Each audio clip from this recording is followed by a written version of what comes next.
Hi, welcome to அடடடா அசத்தல் சமையல். இன்றைக்கி வீடியோவில் நம்ம டைனிங் டேபிள் ஆர்கனைசேஷன் தான் நம்ம பார்க்க போகிறோம். இந்த வீடியோவில் வந்து டைனிங் டேபிளை எப்படி வந்து நீட்டாக சுத்தமாக வச்சுக்கிறதுன்றதுக்கான டிப்ஸ்லாம் நான் உங்களோட ஷேர் பண்ணிக்க போகிறேன். என்னோடய வீடியோ நீங்கள் ஃபஸ்ட் டைம் பார்க்குறீங்கன்னா லைக் பண்ணுங்கள், சப்ஸ்கிரைப் பண்ணுங்கள், பக்கத்துலேயே இருக்க பெல் ஐக்கனை கிளிக் பண்ணிக்கோங்க. இப்போ நம்ம வந்து டைனிங் டேபிள் என்ன கண்டிஷனில் இருக்குதுன்னு பார்க்கலாம். இப்போ வந்து பார்த்திங்கன்னா இப்படி இருக்குது, எல்லா பொருளும் வந்து அதில் இருந்துட்டு ரொம்ப கேவலமாக கச்சாமுச்சான்னு எல்லாமே இருக்குது. இப்போ இந்த டைனிங் டேபிளை தான் நம்ம வந்து எப்படி க்ளீன் பண்ணி மெயின்டைன் பண்ணுறது அப்படின்னு பார்க்க போகிறோம். ஸோ ஃபஸ்ட்டு பார்த்திங்கன்னா நம்ம டைனிங் டேபிள் ஏன் இந்த மாதிரி குப்பையாகுதுன்னா, நம்ம வந்து டைனிங் டேபிளில் உட்காந்து சாப்பிடாம நல்லா ஹாலில் சோஃபாவில் உட்காந்து டிவி பார்த்துட்டே சாப்பிட்றதுனால தான் வந்து இந்த மாதிரி நடக்குது. அதுக்கப்புறம் இன்னொரு விஷயம் என்னென்னா, இப்போது ஃபார் எக்ஸாம்பிள் நீங்கள் வந்து உங்கள் வீட்டுக்குள்ளே என்டர் ஆகுறீங்கன்னா, என்டர் ஆகும்போது நீங்கள் டைனிங் டேபிளை தாண்டி தான் உங்கள் ரூமுக்கோ அந்த மாதிரி போகிறீங்கன்னா, அப்போ வந்து எல்லாம் டைனிங் டேபிளில் தான் வைப்போம். வாட்சை கழட்டி வைக்கிறது, அதுக்கப்புறம் நம்ம வெளியேருந்து கொண்டு வந்த பேகு, கூடை அந்த மாதிரியெல்லாம் வைக்கிறது, அப்புறம் கடையிலேருந்து வாங்கிட்டு வந்திருக்க பொருளை வந்து இதில் தான் வைப்போம். ஸோ எங்கே நம்மளுக்கு இடம் காலியாக தெரியுதோ அங்கே தான் வந்து நம்ம எல்லாத்தையும் வச்சு ஃபில் பண்ணுவோம். அதனால தான் வந்து இந்த டைனிங் டேபிள் எப்போவுமே இந்த மாதிரி மெஸ்ஸியாயிரும். இதில் வந்து ரொம்ப பெரிய டிப்ஸ் என்னென்னா, நம்ம வந்து எல்லா பொருளையும் எந்தெந்த இடத்துல வைக்கிறோமோ அங்கே மட்டும் வச்சோன்னாலே டைனிங் டேபிள் க்ளீனாக இருக்கும். ஸோ இப்போ நம்ம வந்து இது என்னெல்லாம் இருக்குது, இதை வந்து தேவையான பொருள், தேவையில்லாத பொருள் எல்லாம் நம்ம எடுத்துகிட்டு டைனிங் டேபிளில் எப்படி சூப்பராக ஆர்கனைஸ் பண்ணுறதுன்னு பார்க்க போகிறோம். ஃபஸ்ட்டு டைனிங் டேபிளில் என்ன தேவையில்லாத பொருள்லாம் இருக்குதுன்னு நம்ம பார்க்கலாம். முதல்ல இந்த அட்வர்டைஸ்மெண்ட் வந்து இந்த பேப்பரெல்லாம் வந்து எடுத்துடலாம். இது எடுத்தாலே பாதி இடம் வந்து காலி ஆயிரும்னு நினைக்கிறேன், க்ளீன் ஆகிரும்னு நினைக்கிறேன்.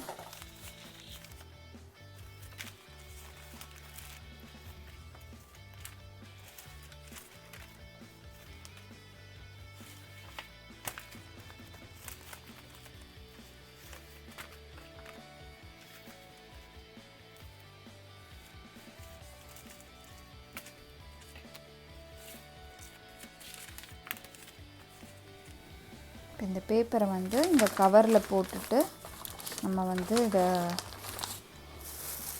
தூக்கி போட்டுடலாம். இல்லை இதை எதுக்காவது வேணுனாலும் யூஸ் பண்ணிக்கலாம். இப்போ இதை வந்து டைனிங் டேபிள்லேருந்து நம்ம எடுத்துடலாம்.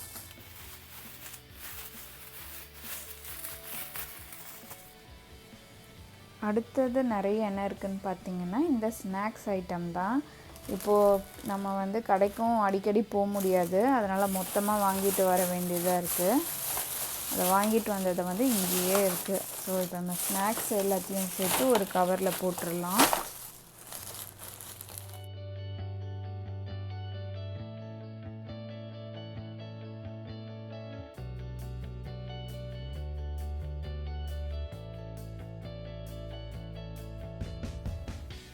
இதை வந்து நான் ஒரு அட்டைப்பெட்டியில் போட போகிறேன்.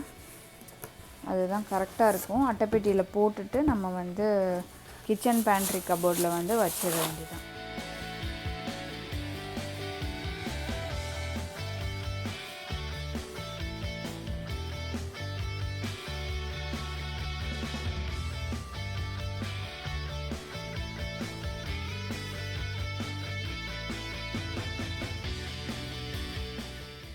அடுத்தது வேறு என்ன இருக்குதுன்னு பார்த்தா, இங்கே வந்து கருப்பட்டி இருக்குது. இது இந்தியாவிலேருந்து கொண்டு வந்த கருப்பட்டி இருக்குது.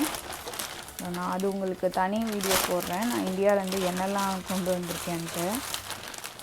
இந்த கருப்பட்டி இதையும் வந்து கிச்சன் பேண்ட்ரியில் வச்சிடலாம். அதுக்கப்புறம் ஓட்ஸ் பேக்கெட் இருக்குது, கொஞ்சம் ஓட்ஸ் இருக்குது. இதையும் நம்ம வந்து பேண்ட்ரியில் எடுத்து வச்சிடலாம். அதுக்கப்புறம் வேறு சாப்பிட்ற ஐட்டம் பார்த்திங்கன்னா, இங்கே வந்து கார்ன்ஃப்ளேக்ஸ் இருக்குது, அதையும் நம்ம எடுத்துடலாம். ஒரு மிக்சர் பேக்கெட் இருக்குது.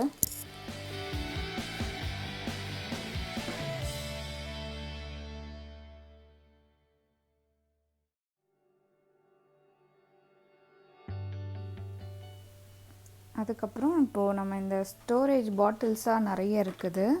அதெல்லாம் வந்து எடுத்து நான் இந்த மாதிரி ஒரு ட்ரேயில் வச்சிட போகிறேன். வச்சுட்டு இதை பாப்பாக்கான ஷெல்ஃபில் வந்து நம்ம அதை வச்சிடலாம்.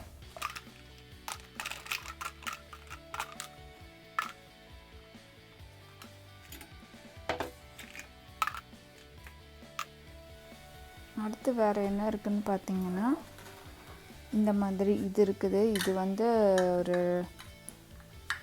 புட்டிங் மாதிரி ஒன்று வாங்கியிருந்தோம்.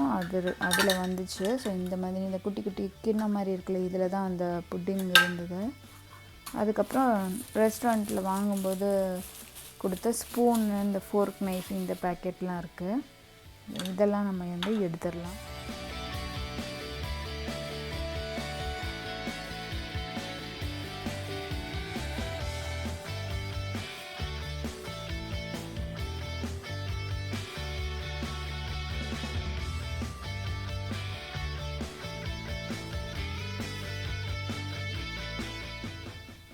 அதுக்கப்புறம் பார்த்திங்கன்னா இந்த வாட்ச் பர்ஸ்லாம் இருக்குது. இதெல்லாம் வந்து நம்ம எடுத்துடலாம்.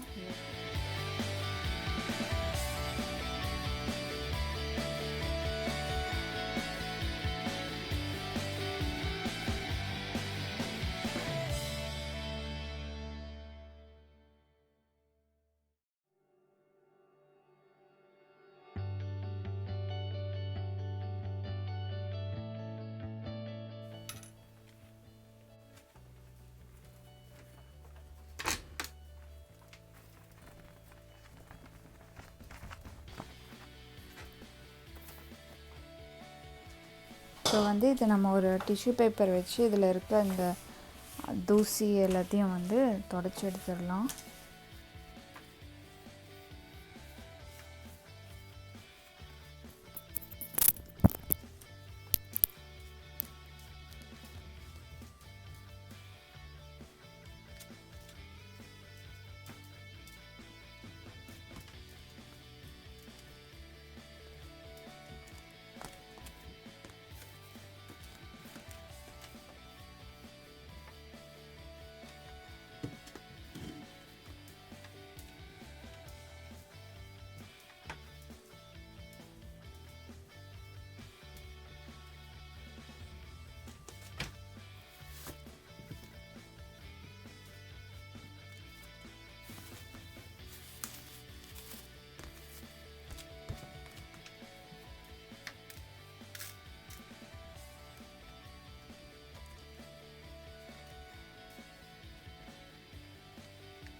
இப்போ வந்து நம்ம ஒரு ஈர டிஷ்யூவோ இல்லை ஒரு ஈர துணியோ வச்சு ஃபுல்லாக தொடச்சிடலாம்.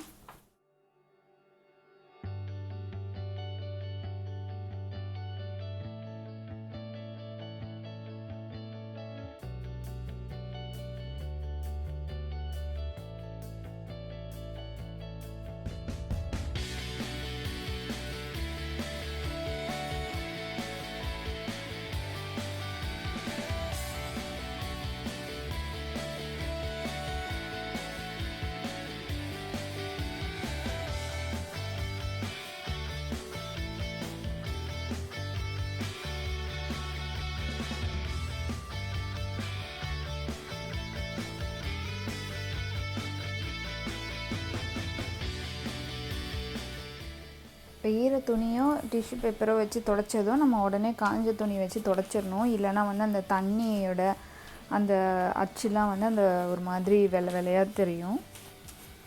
உடனே நம்ம வந்து காஞ்சதை வச்சு துடைச்சிடணும்.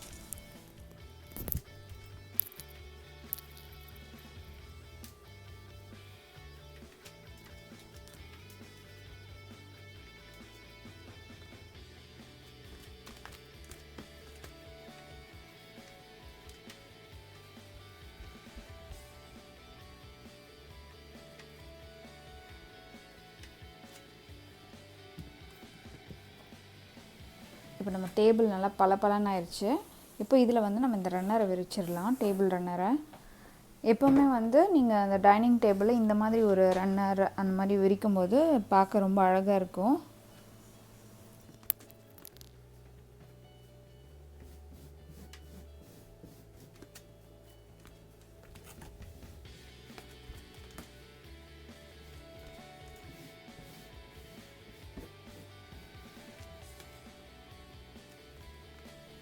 இப்போ இதில் வந்து கொஞ்சம் அழகுக்காக ஏதாச்சும் ஃப்ளவர் வாஸோ இல்லை வந்து இந்த மாதிரி பேம்பு இந்த மாதிரி ஏதாவது வந்து வைக்கலாம். நான் வந்து இந்த பேம்பு தான் வச்சுருக்கேன்.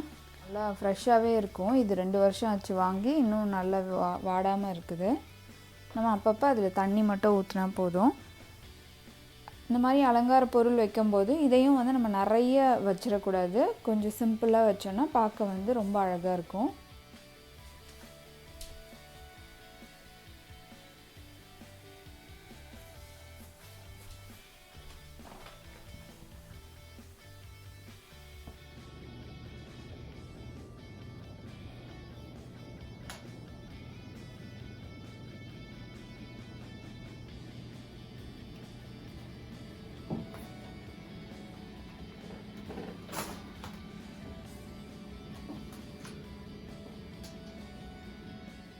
வீடியோ உங்களுக்கு ரொம்ப யூஸ்ஃபுல்லாக இருந்திருக்கும்னு நினைக்கிறேன். இந்த வீடியோ உங்களுக்கு பிடிச்சிருந்ததுன்னா அடடட அசத்தல் சமையலுக்கு சப்ஸ்கிரைப் பண்ணுங்கள், லைக் பண்ணுங்கள், ஷேர் பண்ணுங்கள். நன்றி.